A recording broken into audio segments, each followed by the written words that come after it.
우리가 살아가면서요, 인생에 정말 문제가 생기지 않기를 바라는 영역들이 있습니다. 않기를 바라요. 대표적인 게 이 네 가지잖아요.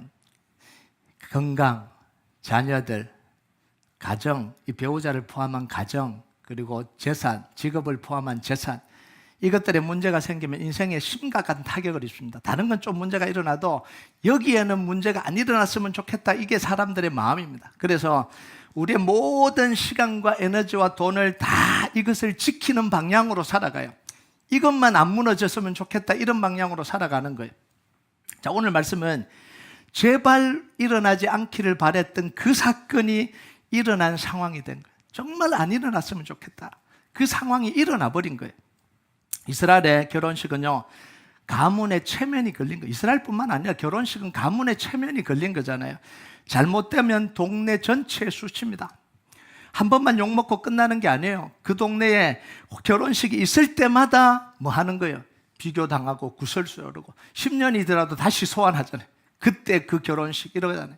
문제가 생기면 안 되는 거예요. 그래서 일어날 수 있는 모든 돌발 상황들을 다 고려해서 준비를 합니다. 결혼식은 아시다시피 하루 이틀 준비해서 되는 게 아니잖아요. 거의 1년에 걸쳐서 다 준비를 합니다. 그러니까 얼마나 잘 준비를 했겠어요. 문제가 일어나지 않도록 얼마나 연회장까지 고용을 했으니까 얼마나 여기에다가 공을 쏟았겠어요. 문제가 일어나면 안 되는 결혼식입니다. 자, 그런데 결혼식에서 가장 중요한 포도주가 떨어져 버렸습니다. 일어나면 안 되는 일이 벌어져 버린 거죠. 결혼식에서 포도주는요, 대체 불가능한 상품입니다. 이건 가서 사올 수가 없는 거거든요. 1년 전부터 이 포도주를 담궈서 결혼식을 준비를 하는데 이게 떨어져 버리면 어디서 이걸 구하겠어요? 대체 불가능이에요. 결혼식이 하루만 하고 끝나는 게 아니거든요. 유대 결혼식은 기본 7일입니다. 그래서 삼손도 결혼하면 7일. 이 야곱이 라헬과 결혼할 줄 알았는데 레아가 딱 눈 뜨니까 레아였잖아요. 그러니까 뭐라 그래요? 7일을 기다리라. 7일은 뭐냐면 그 결혼식이 다 끝날 때까지 기다리면 이 레아와 결혼시켜 주겠다는 7일 동안 계속 되는 거예요. 자, 그런데 이 상황을 보니까 결혼식이 마지막 날도 아니에요. 중간쯤에 지금 포도주가 떨어져 버린 것 같아요. 자, 그러면 결혼식은 어떻게 된 거예요? 망쳐진 거예요. 이건 뭐 손 쓸 방법도 없이 그냥 망쳐진 거예요. 자, 우리가 아무리 철저하게 준비해도 문제가 생기지 않길 그렇게 바라도 문제가 생겨요, 안 생겨요? 생깁니다. 이게 인생이에요. 이게 인생이라는 거죠. 할 수 있는 한 내가 지키겠다. 내가 모든 걸 다 동원해서 지키겠다. 이건 뭐죠? 내가 내 인생의 주인이 되고 하나님이 되는 거예요. 물론 내가 하나님이다 이렇게 표현을 쓰지 않지만 내가 지키려고 하는 게 그게 내가 하나님 되는 거잖아요. 내가 문제를 다 막아보려고 하는 게 그게 하나님 되는 거잖아요. 자, 그런데도 문제가 생기는 건 뭐죠? 우리가 주인이 아니라는 거예요. 우리가 하나님이 아니라는 거예요. 네가 신이 아니라는 걸 지금 말해주고 있는 거죠. 여러분, 아담의 타락 이후에 단 한 번도, 단 한 사람도 자기 인생을 자기가 지킨 경우가 없습니다. 단 한 번이라도 있어야 되는데 단 한 번도 없어요. 인간은요, 죄로부터 오는 결과를 감당할 능력이 없어요. 인간은 그 능력이 없습니다. 사탄이 가져다주는 이 저주와 재앙을 막아낼 수 있는 힘이 인간에게는 없어요. 인간은 자기가 자기 스스로 구원할 능력이 없습니다. 그럴 사람이 없어요. 그래서 우리를 구원하기 위해서 하나님의 아들이신 예수님이 그냥 사람이 아니라 하나님의 아들이 인간이 되셔서 그 하나님의 아들이 십자가에 피 흘려 죽으신 거예요. 인간이 할 수 없으니까 우리 죄를 대신해서 죽으면서 우리 죄로부터 오는 그 형벌을 막아주시잖아요. 형벌에서 건져주시잖아요. 사단의 머리를 깨트려서서 우리를 마음대로 손대지 못하도록, 이 사단이 우리를 마음대로 무너뜨리지 못하도록 하나님이 그 모든 그 권세를 꺾어주셨잖아요. 하나님께로 나가는 길을 여셔서 우리의 인생의 진정한 주인이고 진정한 왕인 이 하나님의 자녀가 되도록 하나님이 해주신 거죠. 이게 뭐냐면 하나님의 보호하심 아래 두었다는, 하나님 능하신 손 안에 우리를 보호해 주셨다는, 이게 예수님의 십자가를 통해서 우리에게 일어난 일입니다. 여러분, 예수님 없는 인생이 문제를 만나면 그건 절망입니다. 정말 아무것도 못하는 절망이에요. 그것 자체가 저주고 극복이 안 됩니다. 불행과 고통을 그대로 안고 살아가는 거예요. 그래서 예수님 시대 때 예수님 만나지 못했던 모든 사람들은 그 불행을 그대로 안고 다 살아가잖아요. 자, 그런데 하나님이 왕이고 주인인데 문제가 생기고 하나님의 보호 아래 있는데 고통이 생기면 이건 상황이 다른 상황입니다. 문제가 똑같다고 똑같은 문제가 아닙니다. 내 배후에 누가 있냐에 따라서 그 문제는 달라지는 거예요. 내 배후가 있는 사람과 없는 사람이 문제가 똑같지 않잖아요. 여러분, 이때 생기는 문제는 고통과 저주와 재앙이 아니에요. 하나님이 주인이고 하나님의 보호하심 아래서 일어나는 문제는 고통과 재앙과 저주로 끝나지 않습니다. 하나님이 왕이고 주인이라는 사실을 일깨워주는 사건이 되는 거예요. 다시 이야기합니다. 재앙과 저주가 아니라 하나님이 주인이야, 네 인생에 하나님이 왕이야 라는 걸 깨닫게 해주는 게 우리 인생의 문제예요. 그래서요, 여러분, 우리 인생은요, 문제가 생기기 전까지는 진짜 주인이 누군지 몰라요. 내가 하나님이 주인이라고 생각하고 살아가는데 아니에요. 다 자기가 주인 돼서 살아가요. 언제 깨닫게 되냐면 자기 인생에 문제가 생기면 그때야 깨닫게 되는 거예요. 어이쿠, 내 인생에 내가 주인이 아니었구나. 내 인생 내 마음대로 할 수 없구나. 이걸 깨닫게 되는 거예요. 그래서 문제와 사건이 오히려 축복이 되는 거예요. 하나님의 자녀들에게는 문제와 사건이 오히려 하나님의 축복입니다. 자, 혼인잔치집에 포도주가 떨어졌어요. 정말 마주대하기 싫은 현실이잖아요. 이런 문제가 축복이라 그러는데 문제 마주대하기 싫잖아요. 안 일어나기를 바라잖아요. 한 문제도 우리 인생 속에 안 일어나기를 바라잖아요. 자, 주인이 모든 걸 다 준비했습니다. 철저하게 준비했습니다. 연회장까지 다 고용해서 철저하게 준비했습니다. 그런데 이건 뭐예요? 주인의 통제에서 벗어나 버렸습니다. 계획에 없던 겁니다. 우리 인생이 왜 힘들어요? 내 계획에 없던 일이 발생해 버리니까 힘든 거죠. 내 통제에서 벗어나 버리니까 힘든 거죠. 건강이든지 인생의 문제든지 사업이라든지 이 직장이든지 내가 계획한 대로 가서 딱 은퇴할 때까지 가야 되는데 중간에 문제가 생겨버리잖아요. 중간에 가정에 문제가 생겨버리잖아요. 중간에 이 아내와 남편의 문제가 생겨버리죠. 그러면 인생이 틀어지는 거거든요. 이 혼인잔치는 이제는 영원히 수치와 욕을 안고 끝날 상황이 되어버린 거죠. 자, 그런데 이 상황을 뒤집는 일이 일어나요. 왜냐하면 그곳에 예수님이 계시잖아요. 자, 2절을 한번 볼까요? 2절 같이 읽겠습니다. 시작. 예수와 그 제자들도 혼례의 청함을 받았다니. 자, 다행히 예수님이 그곳에 손님으로 청함을 받았습니다. 자, 마리아가 예수님께 포도주가 떨어졌다 이렇게 이야기를 해요. 3절과 4절 한번 볼까요? 3절과 4절 시작. 포도주가 떨어진지라 예수의 어머니가 예수에게 이르되 저들에게 포도주가 없다 하니 예수께서 이르시되 여자여 나와 무슨 상관이 있나이까 내 때가 아직 이르지 아니하였나이다. 자, 예수님이 계신데 변화가 일어나요? 안 일어나요? 안 일어나요. 예수님이 계시는데 변화가 안 일어나요. 무슨 대답이 돌아오냐면 여자야 나와 무슨 상관이 있나이까 라는 대답이 돌아와요. 예수님이 그 문제에 개입하기를 싫어하십니다. 개입하고 싶어 하지 않으세요. 그러면서 내 때가 이르지 않았다라는 이야기를 합니다. 알아듣지 못하는 이야기를 하죠. 자, 여기서 우리가 봐야 되는 게 있어요. 예수님이 계신 것만으로는 변화가 일어나지 않는다는 사실. 예수님이 나와 함께 계시는 것 같은데, 예배도 드리는 것 같은데, 찬양도 하는 것 같은데 왜 변화가 안 일어나지? 예수님이 계신 것만으로는 변화가 안 일어나요. 예수님을 아는 것만으로는 변화가 안 일어나요. 알고 있는데 예수님이 뭘 하셨는지 다 아는데 왜 변화가 안 일어나지? 여러분, 이걸 우리에게 적용해 보면 이런 겁니다. 복음을 아는 것만으로는 변화가 일어나지 않아요. 아, 그럼 내가 복음을 좀 구체적으로 몰라서 그러나? 예수님이 십자가 부활을 통해서 내 죄가 용서받았고 사단의 권세가 깨어졌고 하나님의 교제가 일어나고 십자가에서 모든 문제가 다 해결된다는 그 사실, 예수 이름 부르면 다 해결된다는 그 사실을 다 아는데도 변화가 안 일어나요.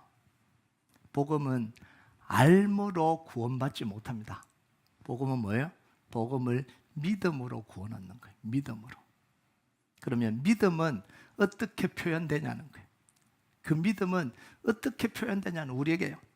간단합니다. 믿음은 도움을 요청하는 걸로 표현이 되는 거예요. 그 예수님께 도움을 요청하는 게 그게 믿음. 그래서 뭐예요? 다윗의 자손 예수여 나를 불쌍히 여기소서. 그 사람들은 고침받았고, 조용했던 사람들은, 소문 듣고 조용했던 사람들은 고침 못 받는 거잖아요.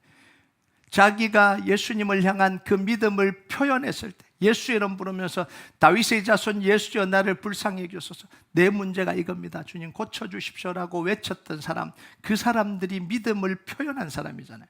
자, 마리아의 말을 한번 들어볼까요? 5절 같이 읽겠습니다. 시작. 그의 어머니가 하인들에게 이르되 너에게 무슨 말씀을 하시든지 그대로 하다 하니라. 자, 이게 하인들에게 한 말인데 사실은요, 이걸 읽어보면 자신이 예수님께 한 말입니다. 자신이. 예수님 뭐라고 말씀하시든지 제가 하겠습니다. 이 표현이 뭐냐면 하인들에게 예수님이 뭐라고 말씀하시는지 그대로 하라, 이런 표현이에요. 그러니까 나는 객관적이고 이 종을 시킨 게 아니라는 이야기예요. 그러니까 이 예수님, 이 어머니는, 마리아는 지금 예수님께 뭘 하고 있는 거예요? 도움을 요청하고 있는 거예요. 뭘 하라거든지 할 테니까 이 상황에 대해서 하나님, 예수님 말씀해 주세요. 도와주세요. 이런 표현이잖아요. 이건요, 마리아가 이랬던 적이 처음이 아닙니다. 이 고백을 했던 적이 또 있죠. 예수님을 잉태했을 때 천사가 찾아와서 네가 처년돼 성령으로 네 속에 예수님이 잉태될 거라고 이야기했을 때 마리아가 뭐라고 이야기를 하죠? 주의 계집종이 오니 말씀대로 이루어지이다. 말씀대로. 뭐라고 말씀하시든지 그대로 하겠습니다. 이 표현, 똑같은 표현이 지금도 하고 있는 거예요. 종들에게 주님이 뭐라고 말씀하시든지 그대로 하라는 거예요. 여러분, 이 고백을 통해서 마리아는요, 하나님의 계획과 하나님의 말씀을 자기 인생에 깊숙이 받아들입니다. 그러면서 자기 인생을 뒤흔들도록 놔둡니다. 그럼 이게 중요한 거예요. 그냥 믿음의 고백은 그냥 믿음으로 고백하고 마는 게 아니라 예수님을 자기 인생 속에 깊숙하게 받아들여서 예수님이 자기 인생을 뒤흔들도록 허용하는 겁니다. 이게 믿음이에요. 그러면 처녀의 몸에 잉태되도록 허락하는 거잖아요. 처녀의 몸에 아기를 잉태하면 그 인생이 어떻게 되는 거예요? 인생이 완전히 뒤틀어지는 거잖아요. 흔들려 버리는 거잖아요. 그걸 허용하고 용납하는 게 뭐냐면 예수님을 왕과 주인으로 내 인생 속에 모셔드린다는 거예요. 여러분, 우리가 예수님의 이름으로 기도하는 건 뭐냐면 예수님을 왕과 주인으로 우리 인생 안으로 모셔드리는 겁니다. 우리 인생을 예수님이 원하는 대로 뒤흔드시도록 깊숙하게 받아들인다라는 거예요. 모든 문제에 대해서 예수님이 결정하고 예수님이 인도하고 예수님이 끌어가도 되도록 허용해 주는 거예요. 우리가 허용해 주는 거예요. 준다고 표현하기는 좀 그렇고 하나님께 내어드리는 거예요. 여러분, 그래서요, 기도하는데 내 삶이 뒤흔들리지 않으면 하나님이 주인 되는 게 아니에요. 그냥 주문해 온 거죠. 하나님 도와주세요라고 한 거죠. 그런데 받아들이질 않는 거예요. 그러니까 기도를 한다는 건 뭐냐면 그 하나님이 내 인생 속에 들어와서 내 인생의 이 모든 것들을 다 뒤흔들어도 괜찮다라는 이야기입니다. 이게 하나님 앞에 기도한다라는 거예요. 그래야 하나님이 조정도 하시고 바꾸시기도 하시고 인도도 하실 거 아니에요. 그런데 흔들지 못하도록 하면은 기도 하나만 하죠. 어머니들은 잘 알 겁니다. 아이들이 자기 방을 다 뒤집어놔요. 다 뒤집어놔요. 그럼 들어가서 어떻게 해요? 확 다 뒤엎잖아요. 확 다 뒤엎잖아요. 이게 모셔드리는 거예요. 그게 싫으니까 문 닫아주고 안 여는 거죠. 절대 들어오지 말라는 거예요. 절대 들어오지 말라는 거예요. 여러분, 이게 기도예요. 기도하는 건 뭐냐면 인생의 내 많은 문을 열고 하나님이 확 뒤집어도 뒤엎어도 괜찮다라고 허용을 하는 거예요. 그게 뭐예요? 감정을 뒤엎든지 사건을 뒤엎든지 이 문제를 뒤엎든지 내가 가고 있는 이 방향이 뒤엎어져도 그거 내가 하나님 앞에 내어드리겠다, 이런 이야기입니다. 이게 기도의 시작입니다. 여러분, 마리아는요, 예수님께 요청하면서 어머니의 자리에서 내려와 어디로 가요? 하인의 자리로 갑니다. 뭐라고 말씀하시든지 내가 그대로 하겠습니다. 이건 뭐예요? 삶이 뒤흔들린 거죠. 흔들린 거예요. 어머니 자리를 고수하는 게 아니라 뒤흔들린 거죠. 왜냐하면 예수님이 이 상황을 변화시키고 문제를 해결할 수 있다는 걸 믿었기 때문에 그래요. 그럼 진짜 하나님을 믿으면 내 삶 속에 하나님을 모셔드리고 싶어요. 이게 진짜 하나님을 믿는 거예요. 혼자 하고 싶지가 않아요.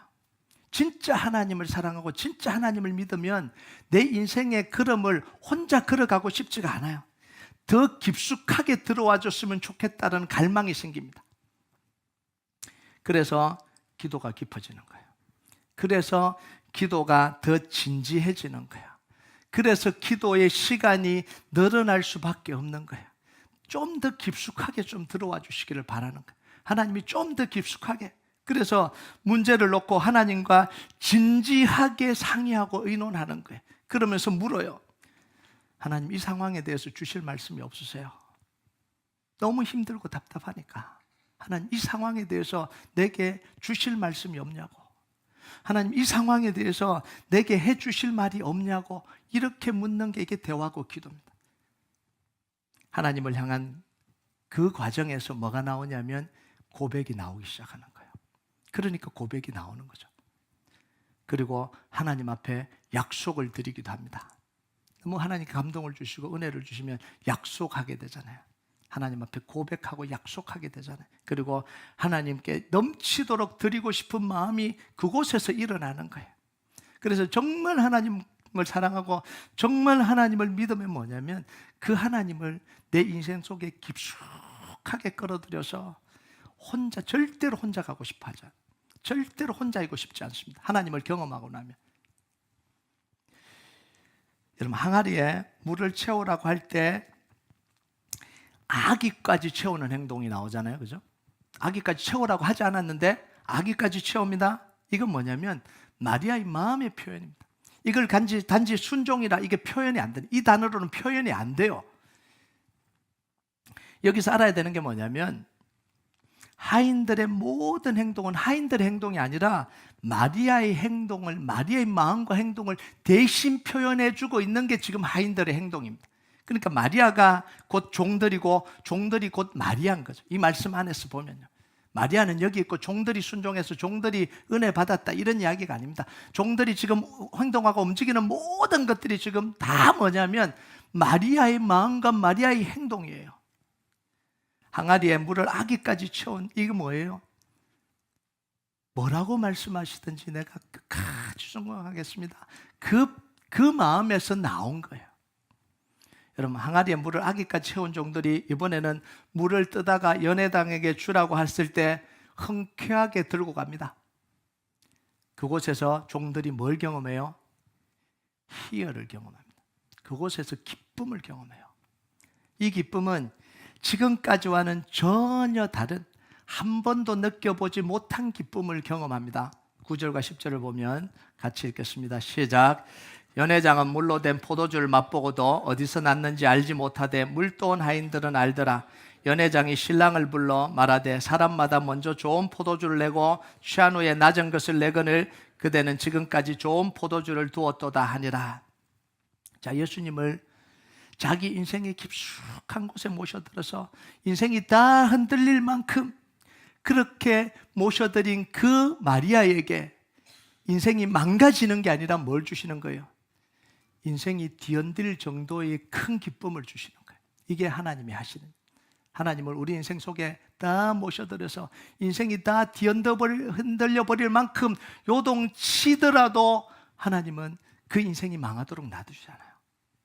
기쁨을 주시잖아요. 그걸 통해서 기쁨을 주십니다. 이 기쁨은 연회장이 모르는 기쁨이잖아요. 연회장이 몰라요. 마시는 사람들도 몰라요. 그렇다고 포도주 맛에서 나오는 기쁨도 아닙니다. 포도주는 관심 없어요. 그잖아요. 이 사람들은 지금 포도주에 관심 없잖아요. 주님이 주시는 기쁨입니다. 주님이 주시는 기쁨. 자, 마리아가 이 기쁨을 맛본 게 이번이 처음인가요? 아니요. 30년 전에 이미 맛본 기쁨이에요. 주의 계집종연이 말씀대로 이루어지리다. 인생이 다 뒤틀리고 흔들렸는데 그 결과가 뭐예요? 손가락질 받고 집에서 내쳐지고 인생이 망가뜨려지고가 아니잖아요. 자기 친척인 요게벳의 집으로 가니까 이미 그곳에서 확인을 시켜주잖아요. 내 주의 주인이, 이 세례 요한의 주인인 예수님이 네 복중에 있다는 걸 확인시켰어요.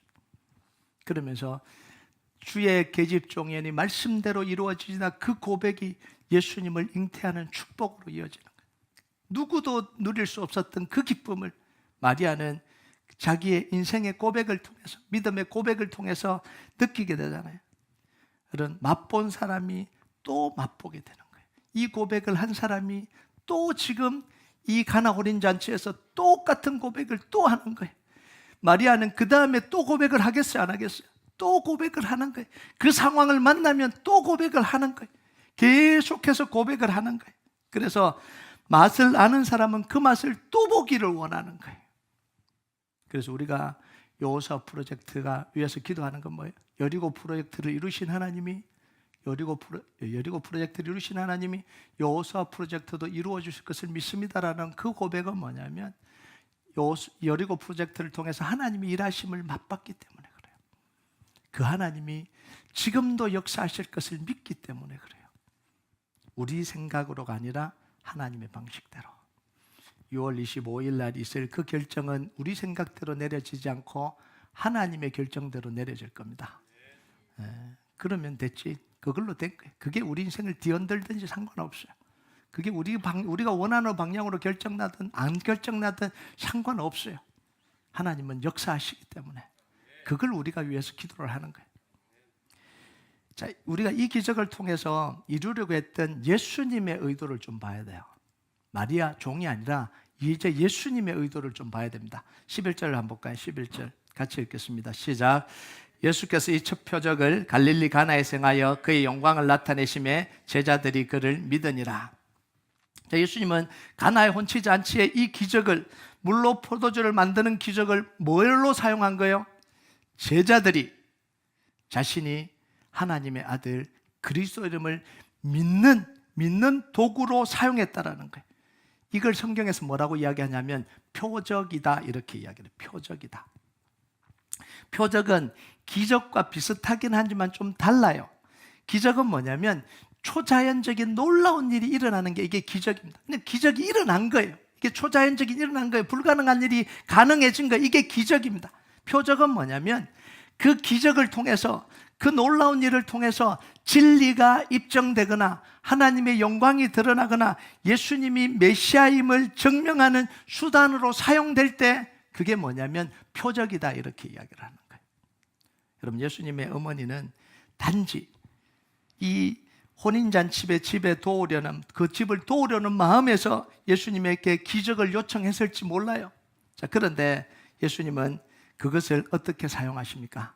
제자들이 자신이 하나님의 아들 그리스도 이름을 믿게 하는 표적으로 사용하신 거예요. 그래서 우리가 기도하는 건 뭐냐면 단지 초자연적인 기적을 바라는 게 아니에요. 하나님의 능력을 통해서 표적이 나타나길 바라는 거예요. 이게 진정한 기도입니다. 기적이 나의 필요를 채우고 내가 원하는 걸 얻는 걸로 끝나면 그건 하나님과 아무런 관계가 없는 거예요. 그냥 기적이 일어난 것뿐이지 아무런 관계가 없는 거예요. 기적이 예수님을 믿는 믿음으로 이어져야 되는 거예요. 예수가 그리스도임을 확인하는 표적으로 이어져야 되는 거예요. 수많은 사람들이 그냥 기적을 원해요. 예수님을 믿고 안 믿고는 별로 중요하지 않아요. 내 문제가 해결되기를 원하고 내가 원하는 거 얻어지기를 원하고 그것만 있으면 된다고 생각해요. 자, 그런데요, 그러니까 오늘 가장 혜택을 본 사람이 누구예요? 이 가나 혼인잔치에서 가장 혜택을 본 사람이 누구죠? 주인이잖아요. 그런데 주인은 이 스토리에서 제외예요. 기적을 맛봤거든요. 이 제외예요. 하나님과 관계없는 거죠. 그냥 기적만 일어나고 저것만 안 한 거죠. 이 망신만 안 당한 거예요. 그냥 혼인잔치만 끝난 거예요. 그걸로 끝난 거죠. 하나님과 아무런 관계가 없어요. 주님과 아무런 관계가 없어요. 기쁨을 느끼지도 못해요. 주님과 개인적인 관계도 없어요. 예수님을 믿지도 않아요. 그걸로 끝나버린 거죠. 여러분, 기적이요, 예수님을 믿는 믿음으로 이어져야 돼요. 예수님이 하나님의 아들이고 그리스도라는 사실을 믿는 도구로 사용이 돼야 됩니다. 예수님이 십자가의 모든 것을 이루셨다는 믿음을 강화하는 도구로 사용돼야 돼요. 우리의 기도의 결과가 그걸로 사용돼야 된다는 거예요. 더 나아가서요, 하나님은 우리 인생이 예수가 그리스도임을 선포하는 도구가 되기를 원하시는 거예요. 우리의 기도 응답이 우리 인생을 통해서 예수님이 그리스도라는 사실이 이 땅에 선포되기를 원하신다는 거예요. 그래서 믿음의 결국은 뭐라고요? 영혼의 구원을 얻는 겁니다. 믿음의 결국은 문제가 해결되는 게 아니라 믿음의 결국은 영혼의 구원을 얻는 거예요. 여러분, 우리 기도가 예수가 그리스도임이 드러나게 하는 것이면, 우리가 기도해서 변화가 일어나는 게 예수님이 우리 인생 속에서 드러나는 것이면 우리는 기도할 충분한 이유가 있잖아요. 내 문제가 해결되면서 내 인생 속에서 예수가 그리스도임이 선포된다면 우리는 기도할 이유가 너무나 분명하잖아요. 너무나 당당하게 기도할 수 있잖아요. 하나님, 이것 좀 해주세요. 이게 아니잖아요. 하나님, 이 일을 통해서 예수가 그리스도됨이 내 인생을 통해서 선포되기를 원합니다. 당당하게 기도할 수 있잖아요. 당당하게. 하나님, 이것 좀 해주면 안 돼요? 왜? 좋으면 좋잖아요. 하나님, 여호수아 프로젝트 이루어주시면 안 돼요? 왜요? 큰데 가면 좋잖아요. 그런 거 하지 말라는 거예요. 그러면 당당하게 구할 게 없잖아요. 왜? 예수가 그리스도임이 선포되기를 원합니다. 이 일을 통해서 하나님의 이름이 선포되기를 원합니다. 당당할 수 있잖아요. 여러분, 우리의 믿음에 따라서요, 예수님과 우리의 관계가 달라져요. 세 종류의 사람이 있어요. 첫 번째는 예수님을 믿어도 인생은 자기 나름대로 살아야 된다고 고집하는 사람들이 있어요. 예수님을 믿긴 하고 내가 교회를 다니고 크리스찬이고 내가 정말 크리스찬처럼 살지만 내 인생은 내가 노력하게 달려있는 거지, 이렇게 생각하고 사는 사람들이 의외로 많습니다. 의외로 많아요. 이 사람들은요, 정말 열심히 노력하고 살아요. 정말 잘 살아요. 자기 관리 철저하게 살아요. 게으름도 피지 않아요. 정말 크리스찬처럼 살아요. 그런데 기도는 잘 안 해요. 기도는 잘 안 해요. 문제가 오면 자기 힘으로 열심히 해결책을 찾아요.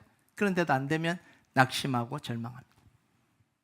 두 번째는요, 문제가 올 때만 예수님이 필요한 사람이에요. 문제가 올 때만. 평소에는 그냥 살다가 문제가 오면 정신 차리는 거예요. 그래서 이분들은 문제가 와야 정신을 차리는 거예요.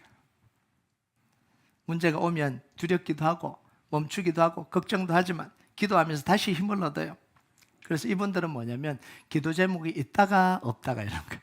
있다가 없다가. 경제적으로 가정에 아무런 문제가 생기면 없다가, 뭔가 문제가 생기면 큰일 난 것처럼 기도를 하는 사람.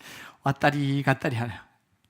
세 번째는 뭐냐면 예수님을 인생의 주인으로 모시고 사는 사람. 애초부터 자기 힘으로 살 생각하지 않아요. 애초부터 그런 생각 없어요. 하나님께 모든 걸 다 맡기고 살아요. 그래서 문제가 와도 괜찮아요. 어려운 일이 일어나도 괜찮아요. 그냥 예수님 믿고 능력 믿고 평상시처럼 그냥 살아가요. 기도하면서. 어차피 평생 기도하며 사는 거잖아요. 평생 기도하며 사는 거예요. 이게 다윗이 이런 거죠. 문제야 오라 그러잖아요. 내 하나님을 의지하고 내가 하나님을 의뢰해서 적진으로 달리고 내 하나님을 의지해서 성벽을 뛰어넘나이다. 평생 그렇게 살잖아요. 여러분, 오늘도요, 문제 앞에 궁리하지 말고 하나님께 내어 맡기시길 바랍니다. 이 마리아는 자기 궁리 안 하잖아요. 문제가 터지자마자 예수님께 나아가잖아요. 이게 예수님과 친밀한 사람들의 특징입니다. 여러분, 하나님이 통치하고 다스리기 때문에 문제가 와도 괜찮아요. 지금 내가 앓고 있는 이 문제, 겪고 있는 이 문제도 예수님이 이미 십자가에서 다 완성하시고 이루신 문제입니다. 그래서 우리가 해야 되는 건 뭐냐면 예수님이 가장 깊이 간섭해 주시기를 요청하는 거예요. 진지하게 하나님과 대화를 나누시기 바랍니다. 진지하게. 가장 깊숙하게 들어오면요, 그 다음은 진지한 대화예요. 하나님 해주실 말이 있으면 해주세요. 말씀을 주세요. 그리고 그 문제가 예수님이 하나님의 아들이고 그리스도임을 증명하는 도구로 사용되게 해달라고 기도하십시오. 그러면 하나님은 반드시 응답하십니다. 오늘도 부르짖고 찾고 예수 이름 부르는 여러분에게 하나님이 응답하시는 역사가 일어나길 주님의 이름으로 축복합니다. 우리 같이 찬양하도록 하겠습니다. 이 찬양 하나님 앞에 좀 올려드립시다.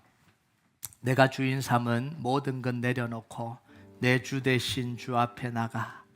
내가 사랑했던 모든 것 내려놓고 주님만 사랑해. 주 사랑 거친 풍랑에도 깊은 바다처럼 나를 잠잠케 해. 주 사랑 내 영혼의 반석 그 사랑 위에 서리. 우리 주님이 내 삶 속에 들어와서 다 흔들어놔도 좋습니다.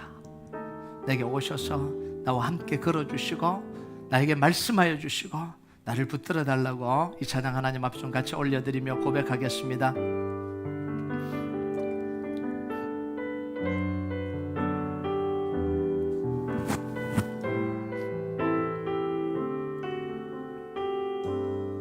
내가 주인 삼은 모든 것 내려놓고 내 주 대신 주 앞에 나가.